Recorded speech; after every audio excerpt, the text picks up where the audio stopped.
Kroger. My name is Brandon Adams, and if you're watching on video, you can tell that we are not in our DawgNation World Headquarters studios. We're here live at the Georgia World Congress Center for the 38th Annual Atlanta International Auto Show. Now, I feel pretty special because I'm actually in the venue right now before it has opened up. You'll get a chance to be in here starting at noon today, and then throughout the rest of the weekend, Saturday and Sunday included. More than 2 dozen manufacturers represented. If you're looking for a new vehicle, or if you just kind of want to compare what's out there in the market right now, or just have some fun with your family, the Atlanta International Auto Show is a great chance for you to do that. We'll tell you more about that coming up on the show today. We'll also have our buddy Connor Riley here coming up in just a little bit. Fun day to have Connor on our program because Connor was in Indianapolis this week for the NFL Scouting Combine. Got a chance to see a lot of what has gone on there with the Georgia guys and the other big names around the SEC and college football. So we'll get a chance to talk to Connor Riley about that here today. Let me begin, though, with this, and it also is kind of related to the Combine, and I think maybe instructive for what the Georgia quarterback competition is going to be like, or maybe what the Georgia quarterback situation is going to be like as we head towards 2020. I want to set it up this way. Our buddy D. Orlando Ledbetter from the AJC, of course, covering the Combine from an NFL standpoint, and he had a chance to talk to Falcons general manager Thomas Dimitroff the other day. And in the midst of that discussion, D-Led asked Dimitroff about Fromm. Now, I know you've heard Daniel Jeremiah, maybe from the NFL Network, suggesting the Falcons might draft Fromm. I honestly don't know that's going to happen. That's not why D-Led asked this question to Dimitroff. He was just trying to get a perspective on the Georgia guys, Fromm included, from a guy that kind of, has some understanding of this process, and Dimitroff is a GM that he knows well. But Dimitroff, the Falcons general manager, talking about Jake Fromm, I thought yielded a pretty interesting answer. And there's one word in particular in this answer that I think stands out more than anything else that I think really defines what it's like to have been Jake Fromm these last 3 years and be the quarterback at the University of Georgia. And this is important for us today because this is about to be, with the new quarterback, we presume it to be Jamie Newman, what he's about to have to deal with as well. So here's what Dimitroff said about Fromm this week. You can read this at AJC.com, and when I post the show to the world-famous DawgNation.com later on today, I'll post a link to the AJC story here that includes the line from Dimitroff. About Fromm, the Falcons general manager says he's been in the limelight quite a bit. It'll be interesting to see how it all plays out for him. He's a really interesting guy from a personality standpoint. He's been around a very good and winning program. We'll be watching closely as well as he works and develops and works his way through the draft process, Dimitroff means there. That's the Falcons general manager, Thomas Dimitroff. And the word that kind of gets my attention from what Dimitroff uses there is the word limelight. And to me, it really is interesting just how much fame, how much attention the Georgia quarterback is going to receive. Fromm has maybe received as much of that as anyone ever has. I don't know that's about anything about him in particular as much as it is, but the fact that the Georgia program, brand-wise, national attention-wise, has just kind of grown over the last couple of years, and Fromm has been the quarterback at the center of all of this. He's also been on campus the same time as a couple of other high-profile quarterbacks, Jacob Eason, who's also going through the paces in Indianapolis this week, and, of course, Justin Fields, who we've no doubt talked plenty about over the years as well. However, even if you put all of that aside, you're still talking about a position, the quarterback at the University of Georgia, that's just going to get a lot of attention no matter who it is. I mean, we are at the auto show here this week at the Georgia World Congress Center. There'll be thousands of people kind of coming through here over the course of the next couple of days. If I put Jake Fromm at a table like the one I'm sitting in right now with a Sharpie pen in his hand and a bunch of 8x10 photographs, and I put other guys from this city. We're in downtown Atlanta. I put Trey Young next to him. I put Ronald Acuna next to Fromm. I put Matt Ryan, Julio Jones. The autograph line to get Jake Fromm's autograph is not going to be necessarily shorter than these other guys, these professional athletes who are nationally known and in some cases world-renowned. Here in the state of Georgia, the Georgia quarterback's autograph line, if you think about it that way, is not going to be necessarily all that much shorter. And sometimes it's a good thing and sometimes it's a bad thing. When you're leading Georgia to the Rose Bowl as a freshman, I mean, the pats on the back, they must never stop, right? The love on social media, it must just never end. However, when the team is coming up just short in an SEC championship game after the 2018 season or some of the stuff that was endured during the 2019 season, I imagine that level of attention might get a little uncomfortable at times, right? It kind of turns into maybe more criticism than maybe any of us would be used to receiving. But even when you're not on the far end of the good, when you're not on the far end of the bad, just the regular everyday experience of being the Georgia quarterback, I've got to imagine it must be just a little bit uncomfortable. It must be a little bit weird to go from being someone who could walk around, in Jake Fromm's case, Warner Robins, Georgia, his whole life as a teenager, and then suddenly you step on campus in Athens, and within a couple of months, you can't really go to the grocery store anymore. Fromm's talked about that. You can't really, be out in the public without having to be the Jake Fromm that everybody's kind of learned to know and in some cases learned to love. And so we see that with Fromm in the combine this week. Every throw that he makes, all the 40-yard dashes, kind of everything that goes on there just gets a lot of attention. And I guess watching Fromm go through all of this, hearing what Dimitrov said about Fromm having lived in the limelight as much as he has, I guess it kind of does bring me to Jamie Newman and the admitted curiosity that I have of how is Newman going to respond to being that famous, because in a couple of weeks, in a couple of months, spring practice gets going, certainly when the season begins, if everything works out the way it's supposed to, if Newman is healthy and he practices the way that I assume he's going to, he's going to be the Georgia quarterback. And he won't be as famous as Fromm, because Fromm has done this for 3 years in a row, but that level of attention that the Georgia quarterback gets, no matter who the Georgia quarterback is, Newman's going to experience that. Newman's going to have to live with that. And I don't know there's any way to tell how anyone's going to thrive in that environment until you are in that environment. See, I have a pretty good idea of what it's going to look like when Jamie Newman throws the football, and my guess is it's going to look pretty good. I have a pretty good idea of what it's going to look like when Jamie Newman's running around in the backfield. I've seen the athleticism. I think what he's done there at Wake Forest translates to the University of Georgia. The skill sets on the field, I think we know that pretty well. But what about the intangible part of this? In Winston-Salem, North Carolina, when you're playing for the Demon Deacons, there's just not that much attention. There aren't that many Wake Forest fans, and I don't say that as a shot. It's just a verifiable fact. The fan base is far, far smaller than the DawgNation, the Georgia fans are. There's less media attention to go serve those fans. It's just way, way different being the quarterback at Wake Forest than is the quarterback at Georgia. Is Jamie Newman ready for this? Is he ready for the attention? The only assumption I can make is he must be. Because Newman comes off to me as a pretty sharp, smart guy. He comes across as a pretty deliberate guy. In fact, I'm reminded of what Kirby Smart said about Newman when he was asked about him when he first spoke. This is Kirby, but going back to February, the beginning of the month at National Signing Day, when he kind of talked about bringing in Jamie Newman. And one of the things he said is, hey, when you're looking at these transfer quarterbacks now, these graduate transfers, they're guys who've gotten degrees from places like Wake Forest. They've kind of been through some academic rigor. They kind of come into a program like Georgia knowing what they want. You've seen that quote from Kirby before. We've played the audio here on DawgNation Daily. You've obviously read that at DawgNation.com. So from that standpoint, I think that Kirby's probably right. And I think that Newman, being deliberate about his process, hand-selecting the school that he wanted to go to, no doubt behind the scenes privately, he had to kind of come to grips with all this and have a little bit of a reckoning with himself of playing football is about to feel really, really different. I'm about to be way more famous than I've ever been before. And sometimes that seems like really fun and sexy, and it's great to be known by everybody and all the attention that you get from that. Other times that might be a little bit uncomfortable, but it's just going to feel weird and different. We've seen Fromm go through that in the last 3 years. The culmination of all that in his Georgia career may have been this week with the NFL Scouting Combine, where he probably got, in some cases, more media attention than some of the quarterbacks who were expected to be drafted ahead of him. And now it's Jamie Newman's turn to live through that. I trust that he's kind of gone through his process on this pretty deliberately. I trust that he's taken his time to make sure that he's ready for this, because one way or another, his world is definitely about to change.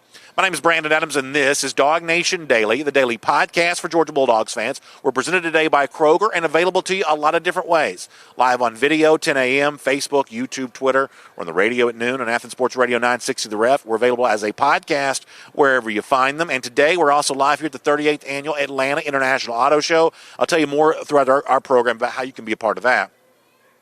But before that, a really important message when it comes to our friends at Kroger, keeping you healthy. That's a really important thing. They want you to schedule your free health screening at your local Kroger. This includes cholesterol, blood pressure, and a BMI check. I don't know about you, but I'm not exactly looking to get my BMI check right now, but it's something we all need to do. We need to know what kind of health situation we're in at the moment. So if you go to Kroger.com/hearthealth, you can get started. That's Kroger.com/hearthealth to get started. All right, it's a little different anytime we are on the road, out and about. but it's not going to be that different today here live from the 38th Annual Atlanta International Auto Show. Have a special guest here coming up today, which I guess makes this show different than yesterday's show. We'll get Connor Riley here coming up in just a couple of minutes. Before that, I do want to deal with something else from the NFL Scouting Combine this week. I thought that a Georgia running back, now former Georgia running back, and boy, it's always weird when you start having to say that former in front of these guys' names.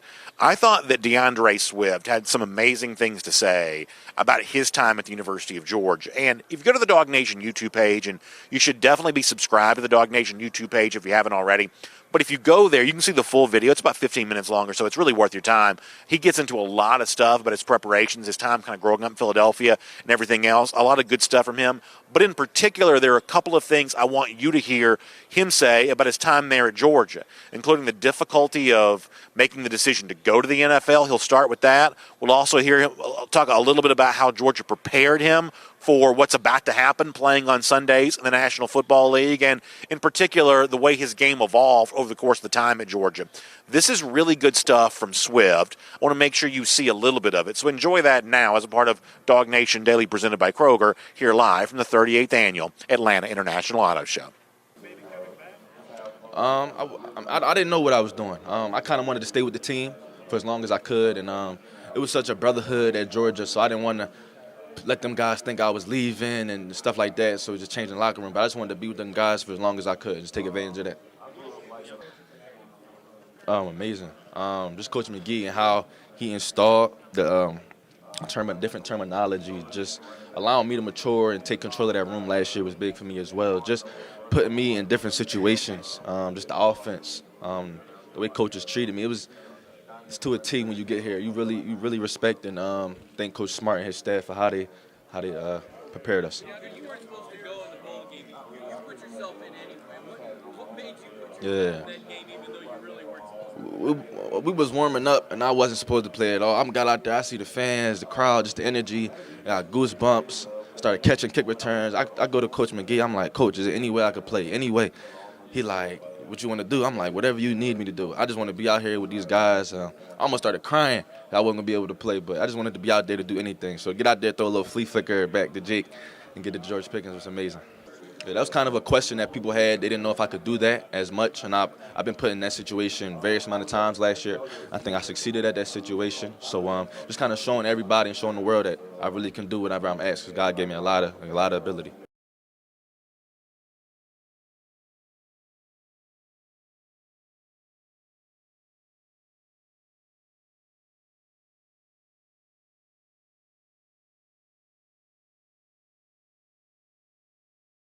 Back at the 38th Annual Atlanta International Auto Show on DawgNation Daily presented by Kroger. If you're watching on video, you see Connor Riley sitting next to me. We'll hear from him in just a moment. Before that, let me remind you of kind of what we just heard there from DeAndre Swift and the fun of all of that. You know, admittedly, I'm a Georgia fan. Admittedly, I like college football better than the NFL. Doesn't mean I don't like the NFL. Doesn't mean I don't like to watch on Sundays. I just like Saturday football better. And when I see things like what has gone on this week at the Combine, I do primarily view that from the vantage point of what does this mean for Georgia? What kind of commercial does this end up being for the program?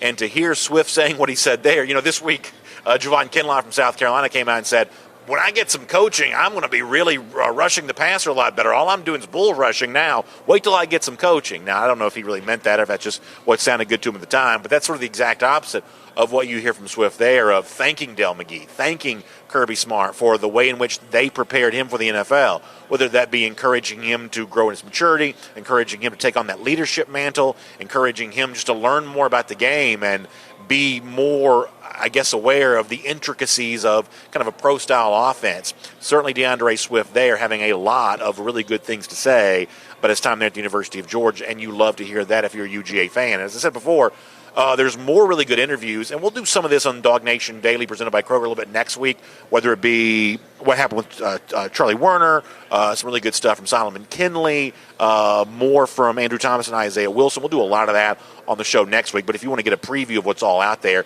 make sure you check out the DawgNation YouTube page. I'll also remind you of where we are here today at the 38th Annual Atlanta International Auto Show, and you may wonder, what's this really about? What is all this? There are more than 24 manufacturers represented, so all the big names are out there, all the great new models for 2020, they are all here right now, and if you're kind of shopping for a car or a truck or an SUV, something like that. You just kind of want to see everything in one spot.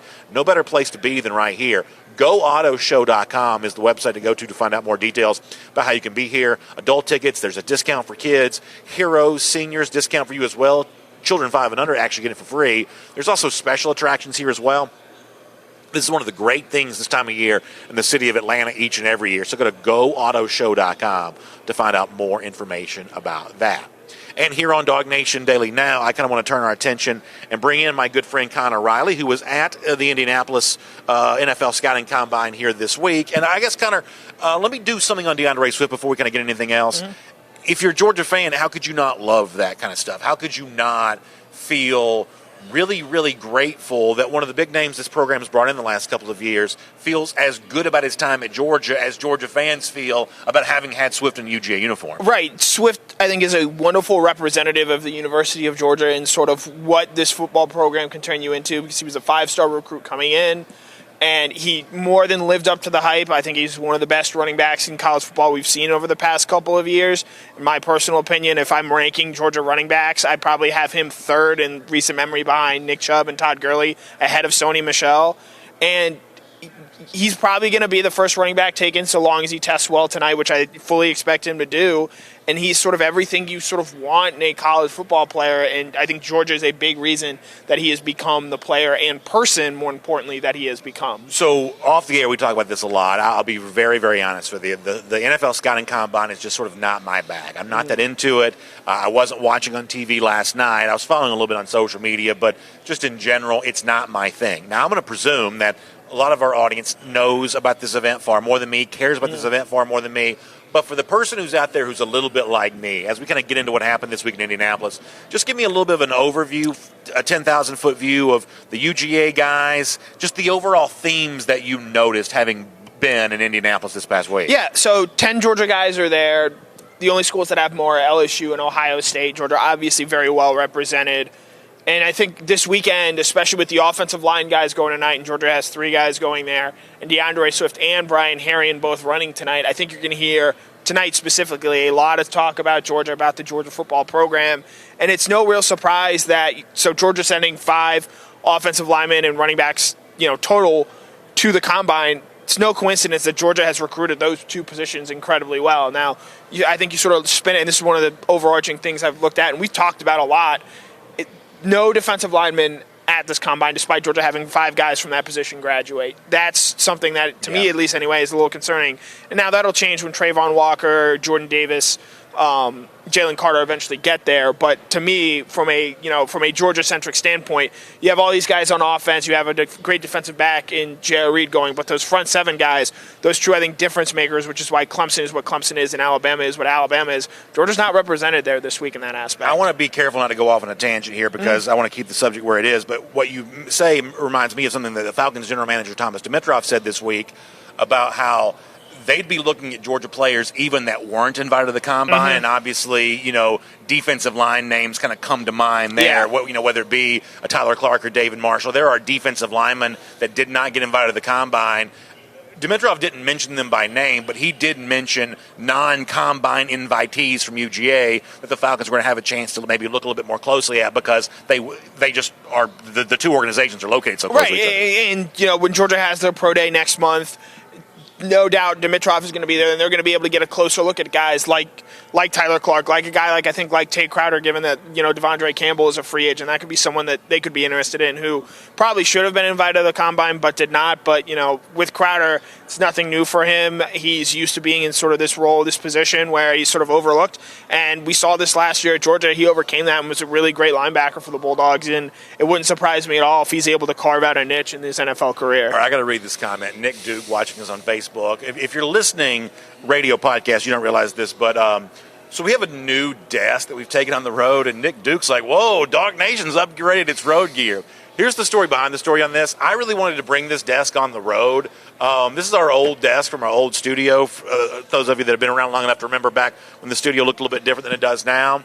And my idea was, we'll keep this desk, and we go out and do a road show. We'll just use this desk for the road show. Let me tell you something.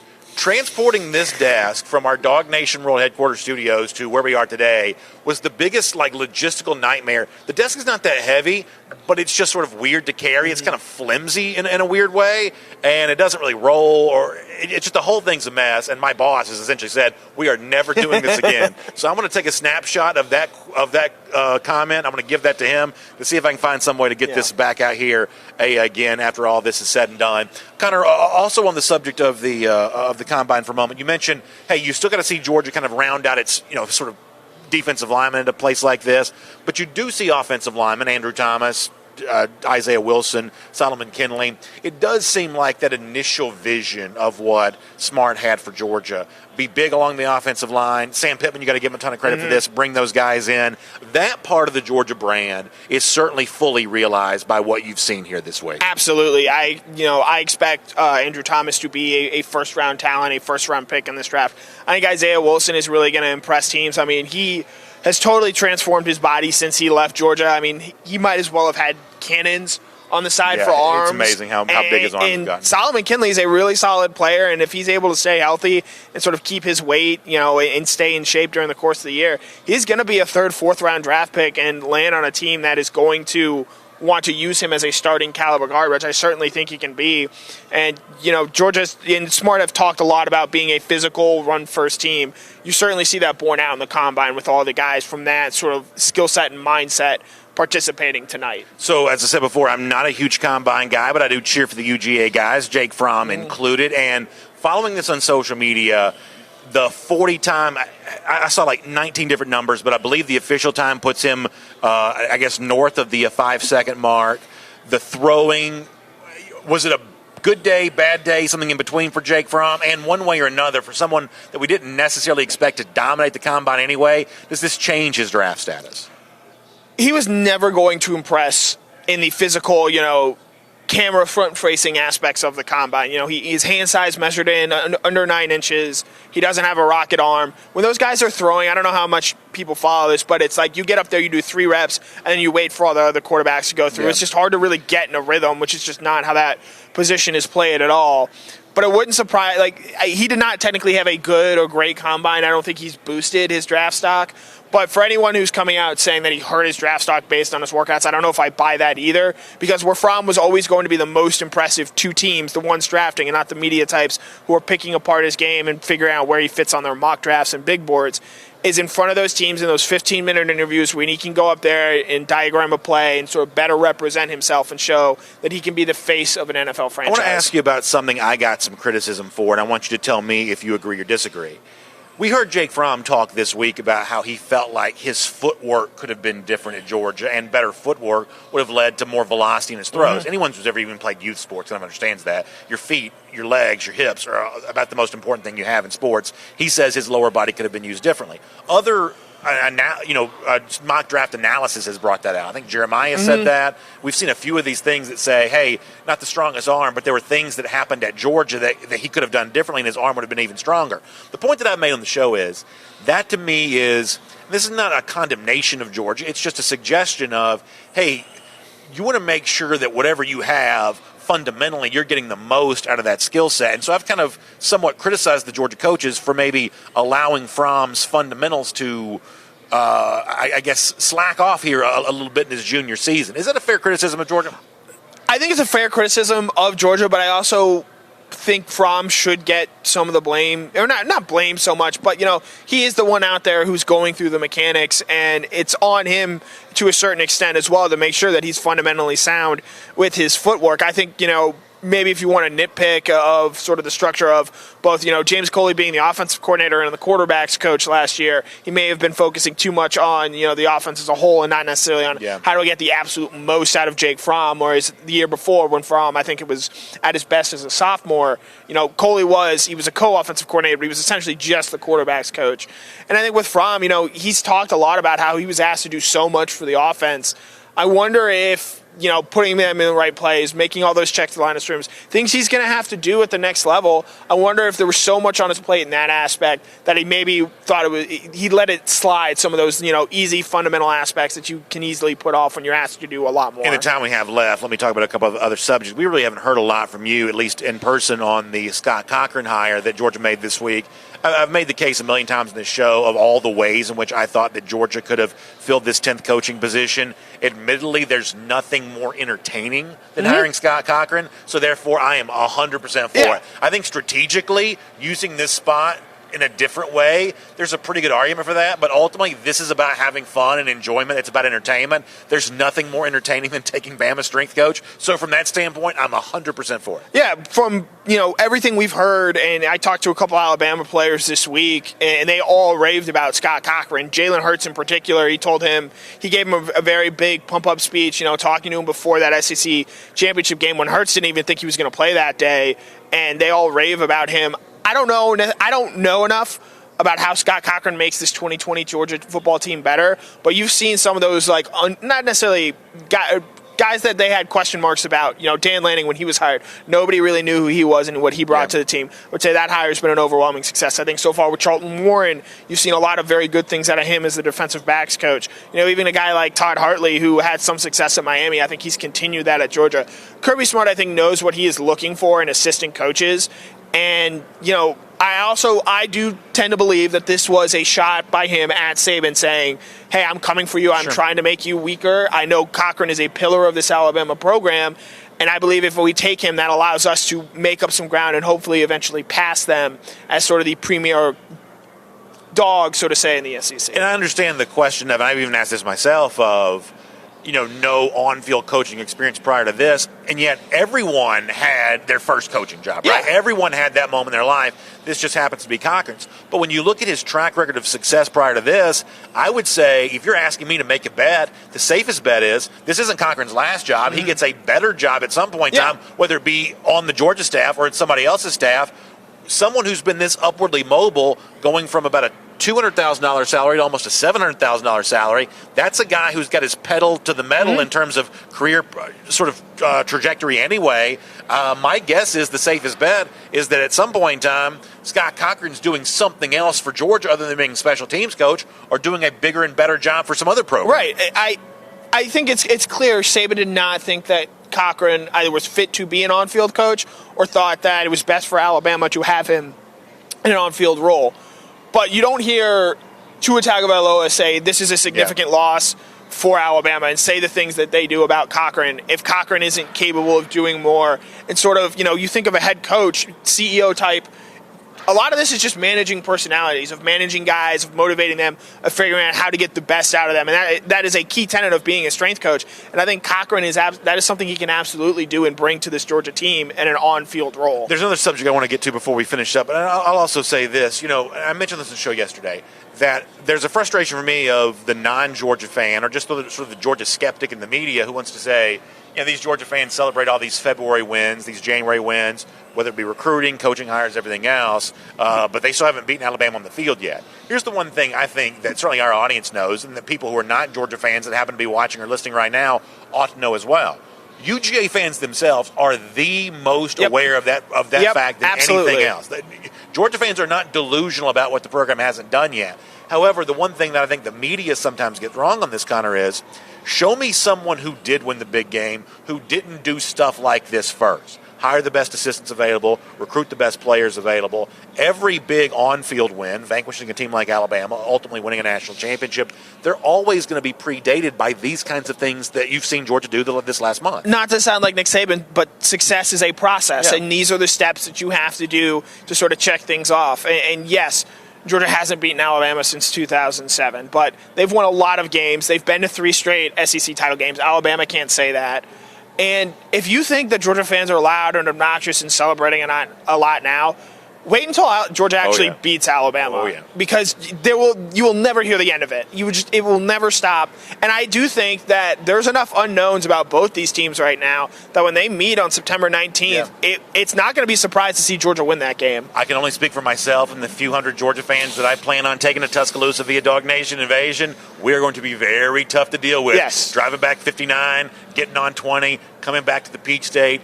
We will be very tough to deal with, assuming things go well on that particular Saturday in September. One more thing with Connor Riley here live on DawgNation Daily presented by Kroger before we wrap this up. So this week, disgraced and failed former FBS head coach Tim Brewster was on a 24/7 Sports podcast and kind of laid the gauntlet down of how Florida's going to handle things in its recruiting in its home state going forward against UGA. We talked about this a little bit yesterday.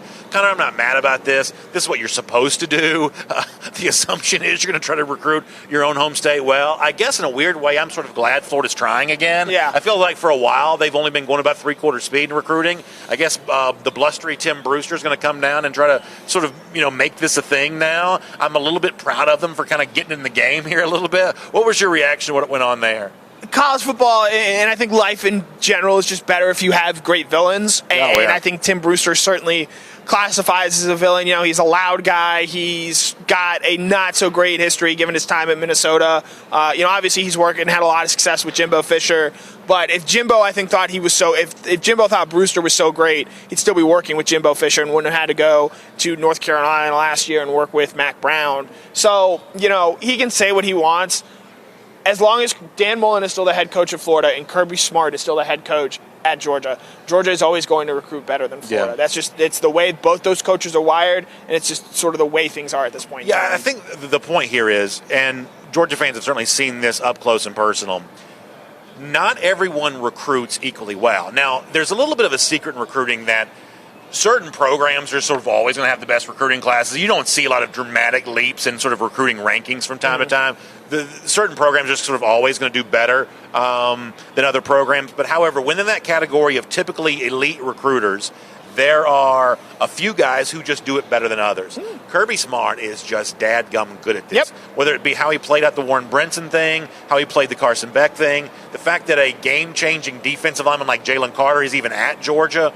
Just be very careful provoking him. Be very careful with anything that looks like a provocation because high and tight with some sweet chin music, that's the way that Kirby Smart likes to recruit. Right, and you look at Georgia's class last year, they only signed, I believe, 2 of the top 25 players in the state of Georgia. Admittedly, you'd probably like to see that be better. But they went out and signed the number 1 player from Arizona, signed the number 1 player from Nevada, signed the number 2 player from Washington, D.C. and Mikael Sherman. They have no problem going into all regions of the country and pulling out great players from there. I don't necessarily know if Florida certainly can get that same caliber of player from all over the country, but can necessarily even do that. So, yeah, Tim Brewster, I think, is somewhat wise to preach the importance of recruiting Florida because, unlike Georgia right now, they can't go into every living room in the country and sort of pitch themselves as hey, you come here, you're going to compete and win win an SEC title and possibly a national title. That is Connor Riley. You can read him every day at DawgNation.com. Really good stuff here on DawgNation Daily presented by Kroger and live from the 38th Annual Atlanta International Auto Show. Let me also get ready to go cruise around the SEC, courtesy of our friends at Royal Caribbean, and I'm really excited about this. I had a brief conversation with somebody last night. Looks like we could be on our way to a little bit of a Royal Caribbean cruise ourselves here this upcoming spring. Not by ourselves, I mean me and my family quite possibly. So we could be on our way to doing that here pretty soon. Really, really excited about that. And you need to do the same thing because one of the things that you'll immediately notice about a Royal Caribbean cruise that really sets it apart from anything else is the kind of entertainment you get to enjoy while you're on a cruise. Whether this be awe-inspiring, Tony Award-winning Broadway-style musicals, or the aqua theater shows you have on the certain ships. You have the ice skating shows, the nightclubs, the nightlife stuff. It's really like a floating city at sea. That's what Royal Caribbean is famous for. They're the most awarded cruise line in the entire industry when it comes to the entertainment they provide. You need to experience this for yourself. You see it on our video every week when you watch. You can also check it out for yourself online, or just talk to your travel advisor. Tell them that you want to be a part of this, or you can contact my friends at the Cruise and Vacation Authority, 800-326-4971. That's 800-326-4971. Just do me a favor. Please let them know. You heard about them here on DawgNation Daily. Our friends at the Cruise and Vacation Authority. Once again, the number 800-326-4971. They'll get you going for a really fun cruise vacation as we head towards a great time of year to be sailing out on the open seas. All right. Couple things to point out here, cruising on the SEC, courtesy of Royal Caribbean from the NFL Scouting Combine. Beyond what you've seen from Georgia, pretty good night for, and I'm not even going to try to say the last name, but you know him, the Missouri tight end Albert O.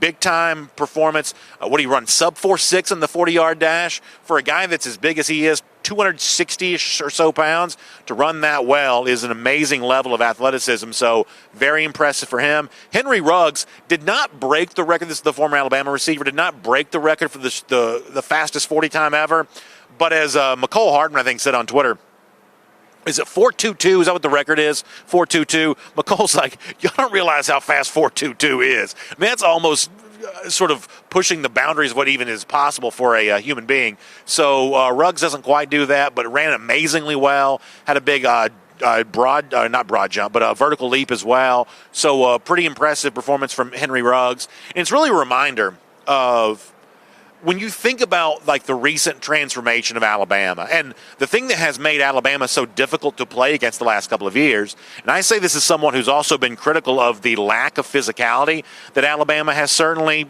had in recent years, the trade-off that they've made to get more explosive offensively, one of the aspects of that doesn't get so much credit, or maybe as much credit as it deserves. You know, you'll talk about Lane Kiffin as the offensive coordinator who kind of brought all this to bear. You'll talk about Tua Tagovailoa potentially being a special generational talent at quarterback. However, the one thing I don't think people pay enough attention to are just how good the Alabama wide receivers have been. When you bring in Jerry Jeudy and Devontae Smith and Henry Ruggs from the same recruiting class, that's a game changer. When you follow up the following year with a guy like Jalen Waddle, that makes things even more so.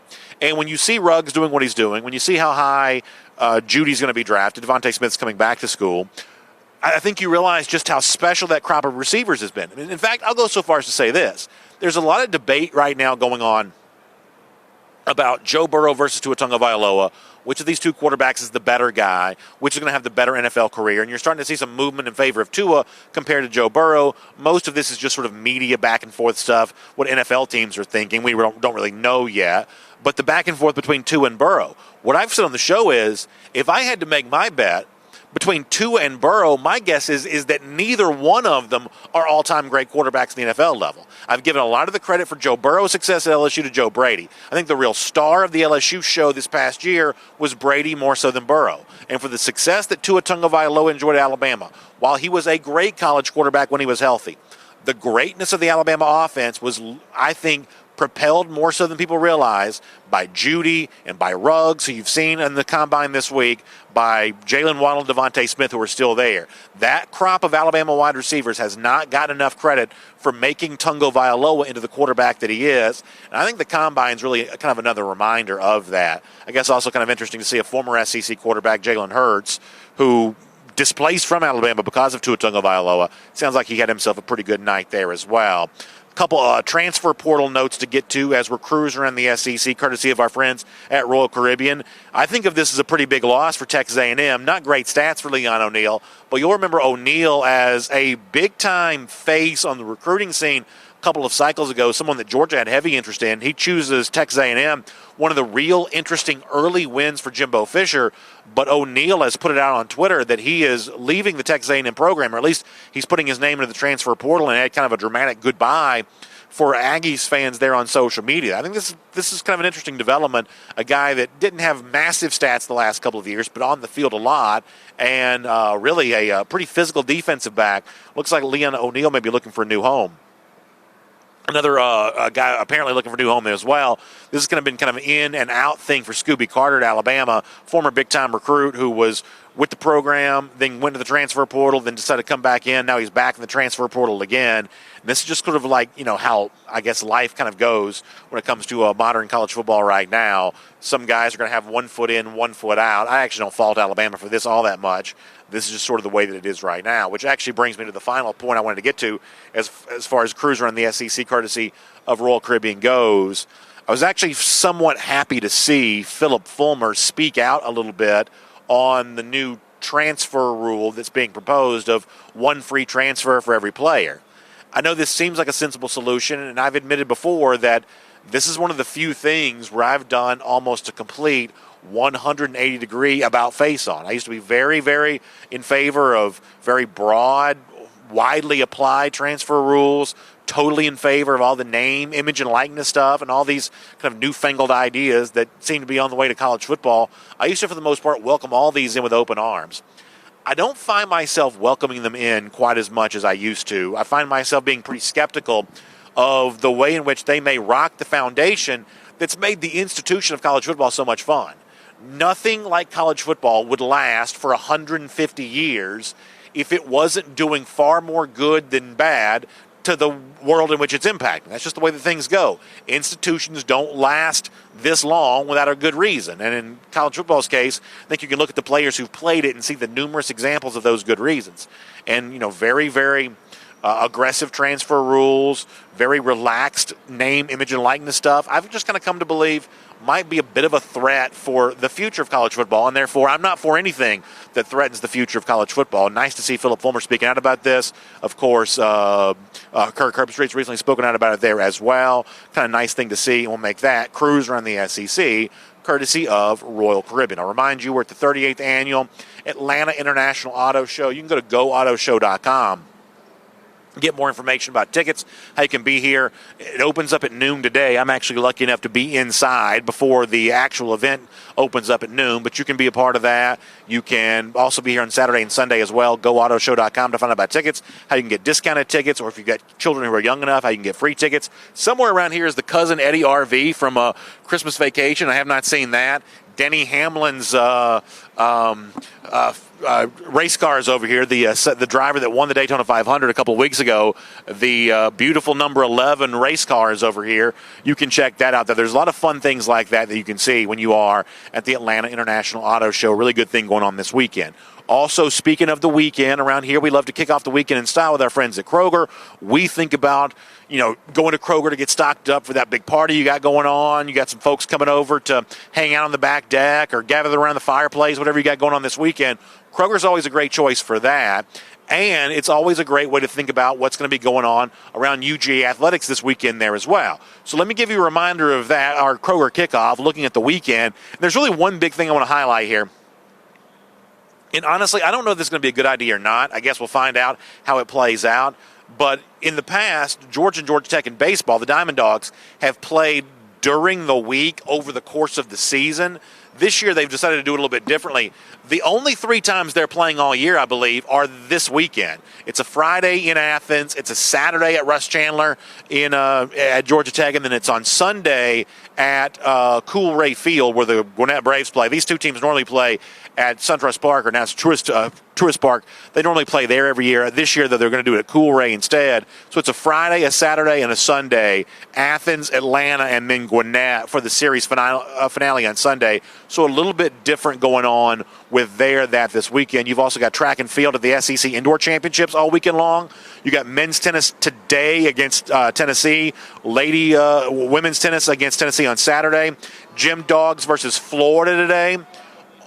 All weekend, you've got the softball team against Boston College.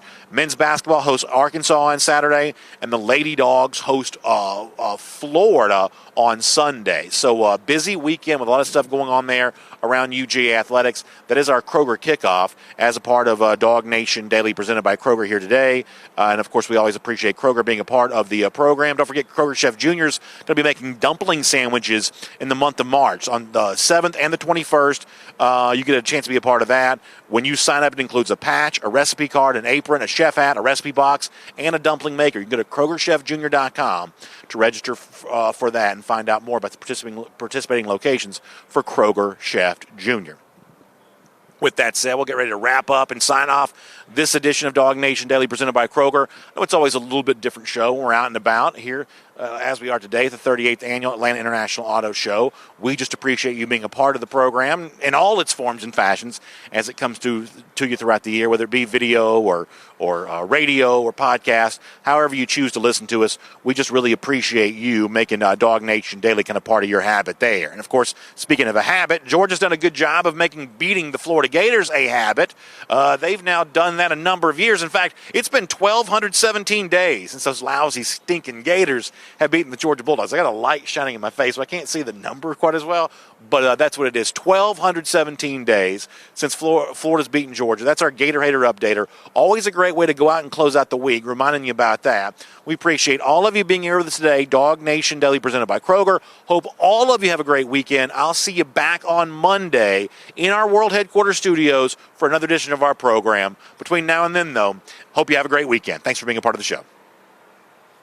And on video, time now for our R.S. Andrews Cool Down. For those of you still with us, glad to have you with us. And we'll take some time to get your comments. We'll run through about 10 good minutes on this. Then after that, we'll have to kind of roll on and be on with our day. And, of course, R.S. Andrews makes the cool down possible.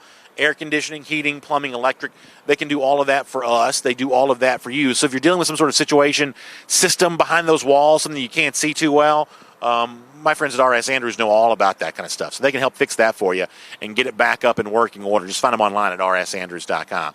All right, over here on YouTube, William Malcolm reminding that Eddie did not make the trip. We should have brought Eddie.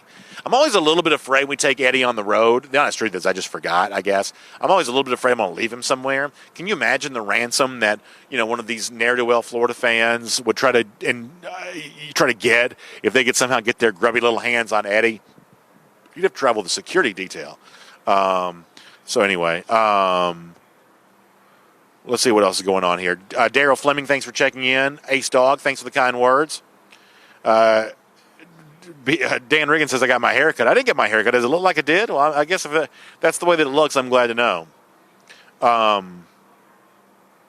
Jeremy Shipe says that Cochran's going to be going to Alabama to be coach in 3 years. Kirby helped out his buddy. He needed to be a position coach first. I have no idea what the future holds, but I do believe that there's a very good chance this is the start of a legitimate career for Cochran in this new capacity. And frankly, I think it's a little disheartening on Saban's part that he wasn't willing to allow someone like Cochran to grow into that role at Alabama. I don't think that's a good look. I think we all want to grow professionally. We all want to take that next level step with our job, and the fact that that's a non-starter for Nick Saban, to me, that tells me a lot about what I need to know about Nick Saban.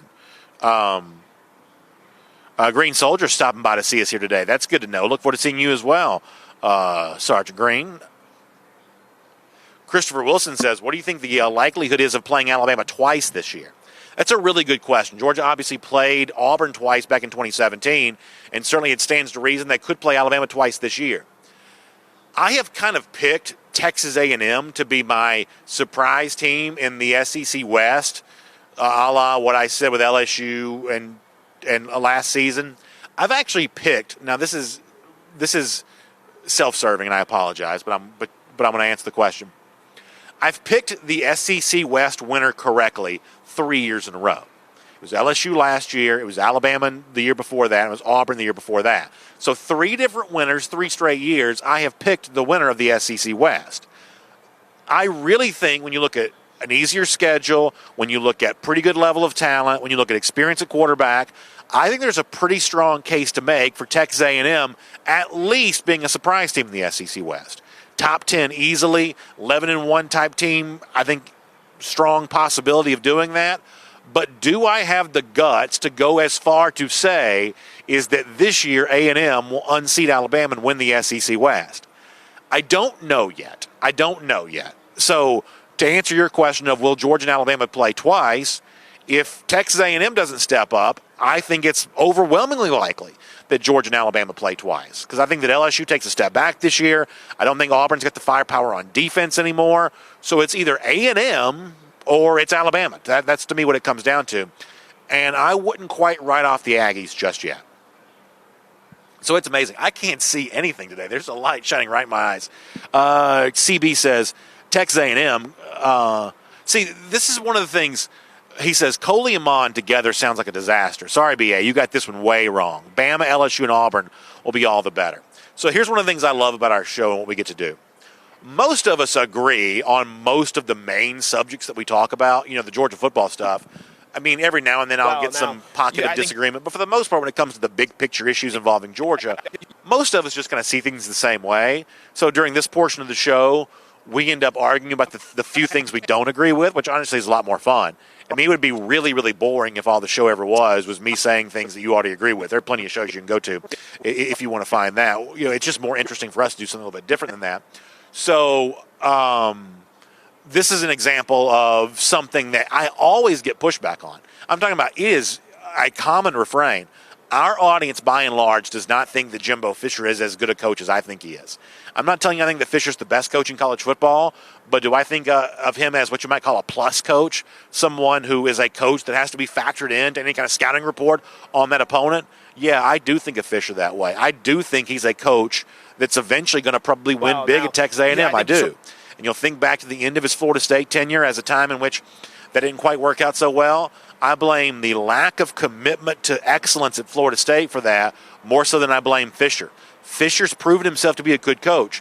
When you're talking about the list of the best college football teams of the last 20, 25 years, the 2013 Florida State team belongs in that list in the discussion of best teams of the last however long you want to go back. It was a great team that dominated almost every opponent that it played. I think that proves what Jimbo Fisher is as a coach, and I think eventually you'll see that at Texas A&M at some point in time. By the way, shout out to Connor Riley, a Paul Feinbaum appearance yesterday. Did I see that right? Yeah, good to see that. Light Dog 1968 says Fisher's overrated. I know, y'all think that. Most of you do. I'm just telling you what I think. Steve Bond says, hopefully Newman doesn't wind up being like Auburn's quarterback Jeremy Johnson from a couple of years ago. I guess the difference on Johnson and Newman is we really hadn't seen Jeremy Johnson. And I was at SEC Media Days the year in which he was like getting all this all SEC love and everything like that. This was sight unseen. The good thing for Newman is, as I started the show off by saying, we may not know yet how he handles the fame of being a Georgia quarterback. That's the kind of thing you can't prepare for until you're in that moment. But in terms of what he looks like as a quarterback, different than Jeremy Johnson and some of these other guys who may have been hyped up in the past, we've seen Newman play. And Newman's got moments where he's played really well. So from that standpoint, I'm not worried about a Jeremy Johnson comparison. For those of you who can remember the Auburn quarterback from back in 2015, I'm not worried about that because we've seen enough of Newman to know that he is a competent quarterback. Is he a great quarterback? Does he exceed, what Georgia needs for him to exceed in order to have the success the team wants to have? All those things are yet to be seen. But the reason why Newman was even offered the spot at Georgia is because he's already proven a good bit there. Bob Garrison says that O'Neal leaving Texas A&M is a bad loss. Yeah, probably is. Probably is at least some sort of factor. Not enough for me to change my opinion, but I do think it's a significant loss. Let me get a couple more things here. We've got about 3 more minutes. I'll try to get as many comments as I can. John William Adams says, which vehicle would you take? No questions asked.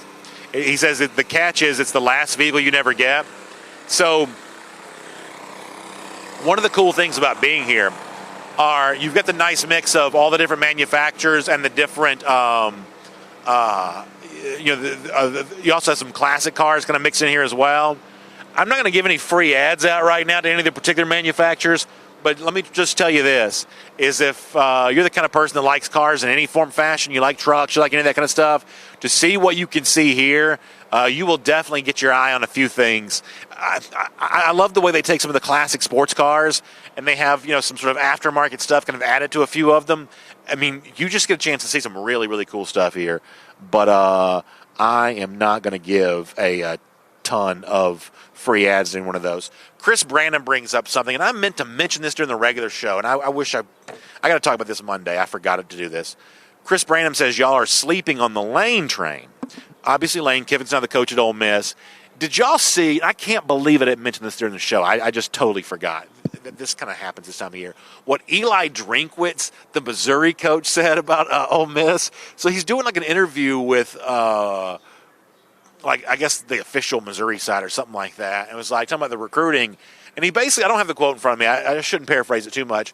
But he basically said, we're going to recruit the way we're going to recruit. Ole Miss is going to always recruit the way it's going to recruit. And there was I don't know, it seemed to me kind of a veiled insinuation attached to that. Who does this dweeby-looking guy get off saying these guys? I mean, look at him. He looks like a librarian. Who does this guy get off throwing these kind of accusations around? You know, if you've got a specific accusation, you should email olemiss.compliance.edu. Isn't that what Hugh Freeze once said? I'm not an Ole Miss fan, but I mean, this is inappropriate. I thought it was inappropriate. I thought it was inappropriate. By the way, one more topic on the topic we brought up earlier. Kevin West says A&M, BA, come on. Just remember this. This is why I have to be very careful with my opinion. In 2017, when I picked Auburn to win the West, I got the BA, come on. Last year, when I picked LSU to win the West, I got the BA, come on. I've got the receipts and all that kind of stuff, so y'all just remember that. And y'all know me as a humble, modest person. But when it comes to this particular thing, picking the winner of the SEC West, the kid's been pretty hot on that subject over the course of the last couple of years. All right, a couple more. We got to get ready to go. Drew Odom says when Ole Miss beats Bama in the next 5 years, Saban will want to retire. So I'm old enough to remember, like I'm a child of the 80s. I'm a wrestling fan. Do y'all remember when, like, say, Jesse the Body Ventura became a broadcaster, and he will eventually become governor of Minnesota? But when I was a kid, he was like the broadcaster, right? He worked with Vince McMahon, and they would do like Saturday Night's Main Event, stuff like that. Ventura had been a wrestler, but he was way more famous as a broadcaster than he was a wrestler. The same thing is true, like, say, a guy like John Madden, who won a Super Bowl with the Raiders, but now he's probably more famous for a video game than anything now. But when I was a kid, he's more famous for being a broadcaster than he was for being a coach. You know, certain guys are just sort of better out of the ring than they are in the ring or out of the arena as opposed to in the arena. I think that Lane Kiffin, in a weird way, is one of those guys. When Kiffin's not coaching the SEC and when he's like tweet storming about the SEC, there's nothing more interesting than that. But when Kiffin is a coach in the SEC, and we've seen this, at Tennessee, there wasn't quite as much bass in his voice, you know, once the season began. Before it began, he's like, you know, threatening to turn Florida into the NCAA and all this kind of stuff. But once the season began, he was just sort of a coach like any other. I think that Lane Kiffin, as an SEC coach, is probably not going to be as much fun and not going to be as interesting as people think. I think of him as a really good offensive coordinator, and as long as he's like one of these guys kind of poking the bear from the outside, I think he's probably pretty good. But I don't view Kiffin as much of a threat to Saban. I don't. There are coaches who I think potentially in the right circumstances could be a threat to Saban. But, I mean, I'll give you for instance. If you and I were going to play pickup football tomorrow, we have to draft coaches, we have to draft players. If I gave you the choice between Gus Malzahn and Lane Kiffin, who do you want coaching your team? I want Gus Malzahn, even though Malzahn's kind of maligned in, you know, a lot of SEC circles. I'm not telling you he's the best coach. I'm telling you he's an example of a coach that's got some critics who I still think of as better than Lane Kiffin. I think that Sam Pittman over the long haul is a better bet for success at Arkansas than Lane Kiffin is at Ole Miss as well. Very different kind of coach, very different kind of approach. I don't know that I think the Lane Kiffin, to use the phrase, the Lane train, I don't know that's going to be quite as smooth as people necessarily think it's going to be. A couple more YouTube comments. We're going to get ready to go. So let's see here. You can leave the light on now. By this point in time, I've just gone blind. We have lights. A lot of times we do the show, and goodness knows in our regular studio we have these huge lights. We have this like one tiny light we've used today. It's shining right between my eyes, and now I literally cannot see anything. Blake Eckel says he thinks that Newman's about to be elite. Can't wait to see that. TM says I've gone too far, LOL. Yep, from time to time I probably do go too far. Probably do from time to time. Jermaine Dunbar Trucking asks a really good question. Do you think D-Rob will finally have a breakout season similar to when he's at California? I think the best chance for D-Rob is this year. Now, I do realize this is the same thing we did last year. I do realize we did this exact same thing a year ago. But last year, and I've blamed the Georgia coaches for a lot this past season, but by the end of the season, what was going on with D-Rob was not their fault. Because if you go watch some of those late season games, they were trying to get him the football, and it just wasn't working out. You can't say that Georgia wasn't trying to use D-Rob by the end of the season. Once Cager got hurt, they tried to get him more involved, and it happened to varying degrees of success. but different offensive coordinator. I think there's a real chance that we still hear from D-Rob. In fact, of that kind of collection of receivers who've been on the roster, not counting like Blaylock and Pickens, who we know are good, but the guys who we're still waiting to have break out, I hope I don't regret saying this, but of that group, I think that D-Rob is still the best, most likely candidate to break out from that group. I'm talking about Bush and Kieras and D-Rob, and I think he's still the most likely. I hope I'm not wrong about that, but I think I'm right about that. Mike D says, "What's your favorite wrestling memory?" We're short on time today, but one of these days, I'd love to be able to talk to all of you about some of that kind of stuff. Sometimes I wish that here on our R.S. Andrews Cool Down, we had a little bit more freedom to talk about some of that kind of stuff. People get very nervous when we're doing anything other than talking about, like, the Georgia depth chart. Like, if we veer away from, like, the topic at hand for, like, even a couple seconds, sometimes people get really nervous. I'd love during the off season for us to have a little bit more freedom to do some of that kind of stuff. But ultimately, I exist to serve the public, whatever they want to do.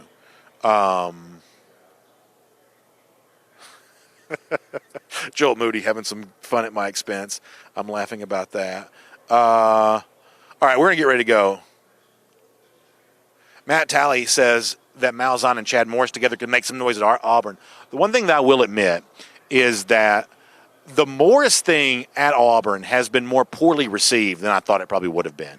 Ultimately, I thought Morris would have been kind of viewed as, what's the one word, like, greeted as a liberator. I thought he'd be, like, welcomed into Auburn. I go on these Auburn message boards and things like that. There's a decent amount of doubt about how good he's going to be. He's not making very much money. Ultimately, I wonder if the Morris impact is going to be as big as I thought it probably could have been. We're going to get ready to go. John Benton says, how about you mix in the two topics? Compare Georgia's depth chart to old WWF wrestlers. That's a show I could do. There's a lot of broadcasting I might not be qualified and equipped to do. That is a show, John, that I could do. All right, we're going to get ready to go here. Thank you all for being with us. Hope you all have a great weekend. Make sure you check out the AJC. Come on by here and see us at the Georgia World Congress Center. You'll probably see some AJC setups here this weekend. And, of course, a lot of other big things going on. It's Leap Day tomorrow. There's a lot of Leap Day celebrations around the Atlanta area. You can find out more about that there. So check out ajc.com for your Atlanta news now. Check out R.S. Andrews for if you're last night was cold. It's going to be cold today. My son's got baseball practice this afternoon. It's like 40 degrees this evening. So when you get home, you better believe in our house that heat's going to be cranked up. If you try to crank yours up and it doesn't quite crank the way that it's supposed to, well, you know what to do. R.S. Andrews for that $99 mega furnace safety check, because let's face it, it's not just about keeping your family warm, it's going to keep your family safe as well. Get the peace of mind you need at R.S. Andrews online, rsandrews.com. I'm going to say goodbye from the 38th Annual Atlanta International Auto Show right now, but I'm back here today, 1 p.m. Eastern Time for AJC Falcons News Now, sponsored by Miller Lite. We'll do that here. Our buddy Chuck Smith is going to be on hand, and a whole lot of fun throughout some of the AJC platforms throughout the day, too. So check your local listings for more information on that. Y'all have a great weekend. I'll see you back here on Monday. DawgNation Daily presented by Kroger. We'll look forward to speaking to you then.